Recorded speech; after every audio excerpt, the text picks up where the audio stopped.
মোহাম্মদ শরীফ আপনি লিখেছেন দু একদিনের মধ্যেই সংসদে বাজেট উত্থাপিত হবে। এবারের বাজেটে দেশি বিদেশি ঋণের সুদই দিতে হবে ১,০০,০০,০০ কোটি টাকা। এ সম্পর্কে আপনি কি বলবেন? ভাই শরীফ, এ বিষয়ে আমরা এর আগেও একাধিকবার বলেছি।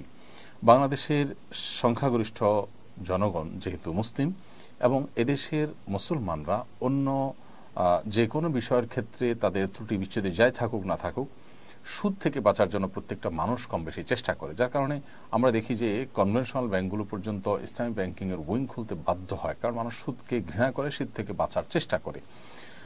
এজন্য জাতীয় বাজেটে সুদি ঋণের নির্ভরতা কমানোটা এটা আমাদের সংশ্লিষ্ট কর্তৃপক্ষের নৈতিক দায়িত্ব, সরকারের নৈতিক দায়িত্ব। কারণ জনগণ যে জিনিসটি চায় না, সে জিনিসটি জনগণের উপরে যথাসম্ভব চাপানো থেকে বিরত থাকাটা তাদের অবশ্যই দায়িত্বের মধ্যে পড়ে।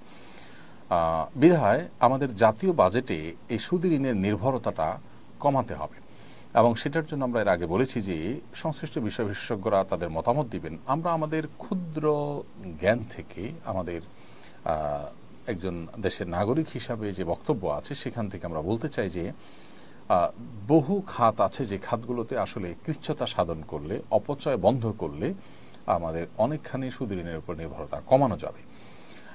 ধরা যাক যে আমাদের সরকারি কর্মকর্তাদের জন্য যে লাক্সারিয়াস গাড়িগুলো কেনা হয়, এই গাড়িগুলোর ম্যাক্সিমামই ঢাকার মধ্যে বা শহরের মধ্যেই চলাফেরা করে। এমনকি লং রুটেও যদি চলাফেরা করে সেখানে লাক্সারিয়াস গাড়ির প্রয়োজনীয়তা খুব বেশি আছে যে তা কিন্তু নয়। কিন্তু চাইলে আমরা তুলনামূলক কম দামের গাড়ি দিয়ে পারপাস সার্ভ করতে পারি। এরকম সরকারি কাজে কি পরিমাণ অপচয়, অপব্যয় এবং এমন সব ব্যয় হয় যে ব্যয়গুলোকে চাইলেই সংকোচন করা সম্ভব।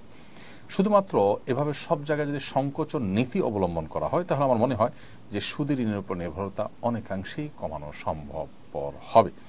তাছাড়া এর জন্য দীর্ঘমেয়াদী পরিকল্পনাও করা দরকার যে একটা সময় যেন সুদি ঋণের উপর নির্ভরতা সম্পূর্ণরূপে কমানো যায়। আল্লাহ রাব্বুল আলামিন সংশ্লিষ্টদেরকে সেই তৌফিক দান করুন। আমাদের সবাইকে প্রত্যেকের যার যার জায়গা থেকে সুদ থেকে মুক্ত থাকার জন্য আমাদের ব্যক্তিগত পর্যায়ে, রাষ্ট্রীয় পর্যায়ে যার যার জায়গা থেকে যার যার করণীয় আছে, সংশ্লিষ্ট সবাই যার যার দায়িত্বগুলো আমরা পালন করবো। আল্লাহ তাআলা আমাদেরকে তৌফিক দান করুন।